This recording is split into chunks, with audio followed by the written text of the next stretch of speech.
ফিলিস্তিনের মতো বিদ্যমান বাস্তবতা কেবল আরব কিংবা মুসলমানদের জন্যই উদ্বেগজনক নয়, বরং তা সমগ্র মানব জাতির জন্যই উদ্বেগের বিষয়।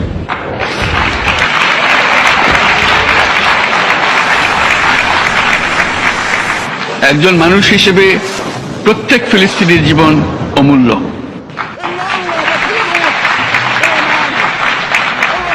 ফিলিস্তিনের জনগণের বিরুদ্ধে যে মানবতা বিরোধী অপরাধ হচ্ছে তার জন্য সংশ্লিষ্ট সকলকে দায়বদ্ধ করতে হবে।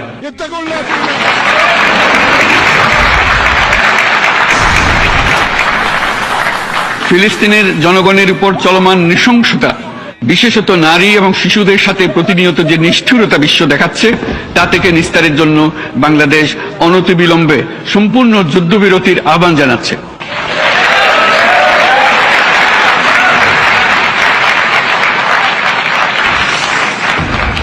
দ্বিরাষ্ট্রভিত্তিক সমাধানেই মধ্যপ্রাচ্যে টেকসই শান্তি আনতে পারবে। তাই জাতিসংঘ সহ আন্তর্জাতিক সম্প্রদায়ের সকলকে এর বাস্তবায়নের জন্য এখনই উদ্যোগ নিতে আহ্বান জানাচ্ছি।